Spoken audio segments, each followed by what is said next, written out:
Welcome to POSTCAST. The Utah Jazz win on the final seconds against the New Orleans Pelicans in a crazy finish in a fast-paced game, and they sweep the road trip. We're talking about it all coming up on POSTCAST. POSTCAST is brought to you by the store at 6200 South and 20th East, also located at the Gateway. We're excited to have you check out the store. Great lunchtime specials at the Gateway store also for you and all of your shopping needs at 6200 South and 20th East.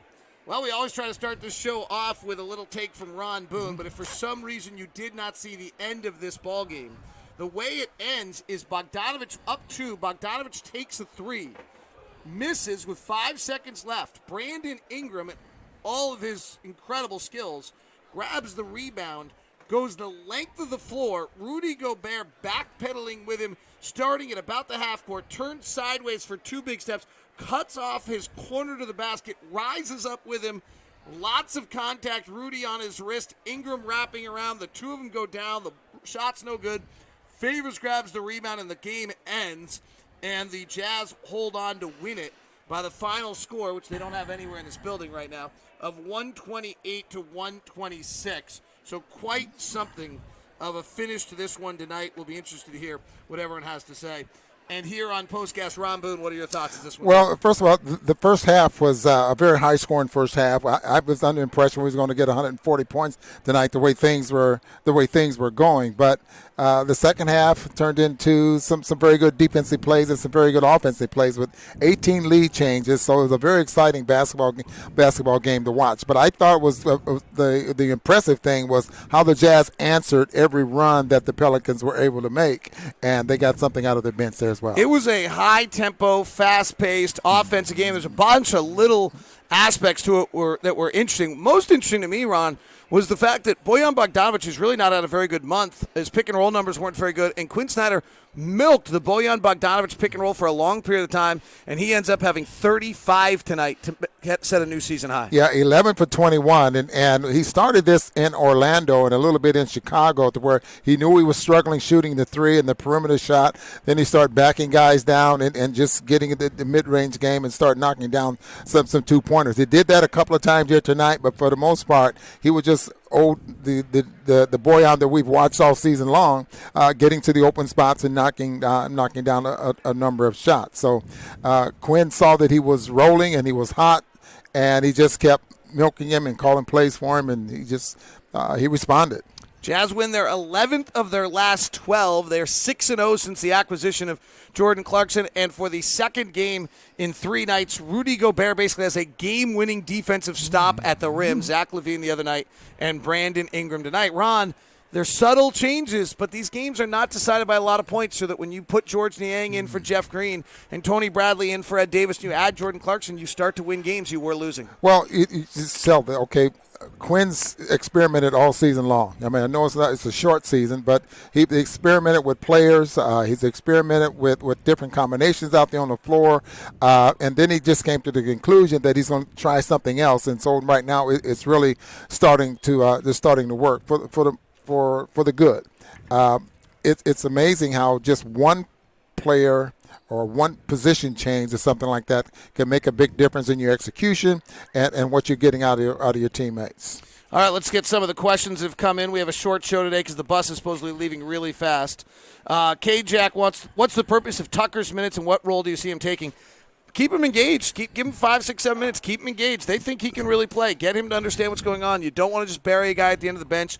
You're going to need him at some point in time. You always do. And you're seeing him get those minutes. He made one nice play tonight. He has not played second half minutes yet, but you're giving him 5 or 6 minutes to get comfortable. Well, and the big thing here is, they see what he's doing and what he can do in practice. And so putting him in the basketball game and giving some game time minutes, it's only going to help the Jazz in the long run. What if one of the players was to go down in a basketball game? Now you need him, and he doesn't have any experience out there on the floor. So coaches are very, very smart. They really work at 12 players or 13 players and not just your starters. They try to make sure that everyone gets an opportunity. We all miss Favors, but Jazz wouldn't have been able to score that many points without Bogey. You know, I got to be honest, I had the exact same thought today. I posted a picture of Derek and Rudy together, and everyone's like, I miss him, I want him back, and I love Derek too. And sure, it'd be great to have him back as a backup center for 14 minutes a night. But Bojan Bogdanovic and George Niang out of the power forward position tonight go 5 of 12 from 3, and they score 41 points. That's where we're different. As much as we all love Derek, that's the difference in this basketball team, is you now have viable offensive options and that can play at every position. And George Niang has a really good game tonight. Tony Bradley has a really good game tonight.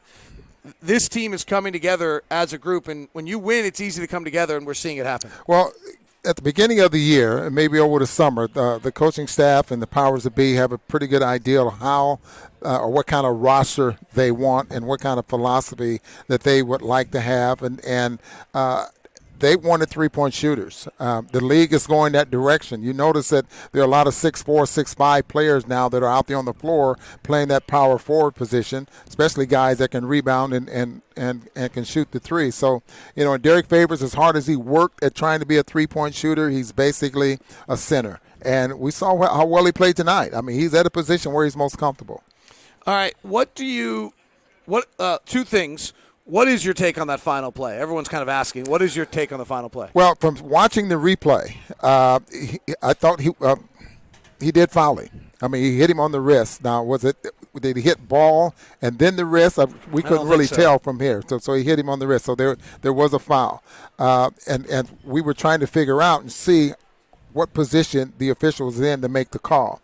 And you mentioned it that, Ingram very fast off the dribble. The official didn't change directions fast enough, and the play was already at the rim by the time the official got to the baseline. So, and with the basket being in probably in the way for him to make the call, he probably didn't see it. But he was fouled, and he probably should have gotten a couple of free throws. But We'll see what the NBA rules on that one will be interesting. What do you think of the Favors-Gobert matchup tonight?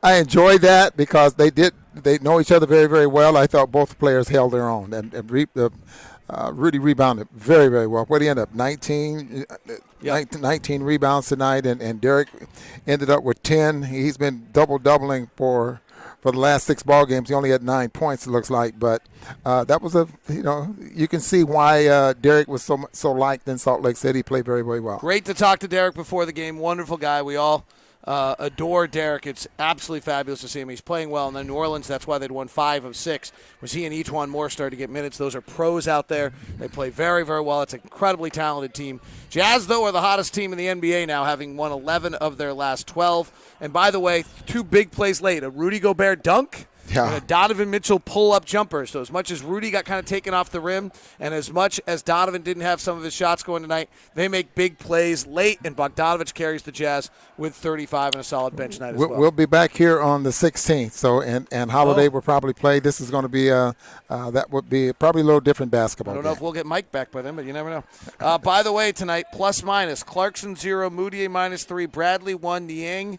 0, Rajon Tucker +3. Those were -8, -9, -10s 2 weeks ago. We lose this game. That's why we're winning them now. Have a good night.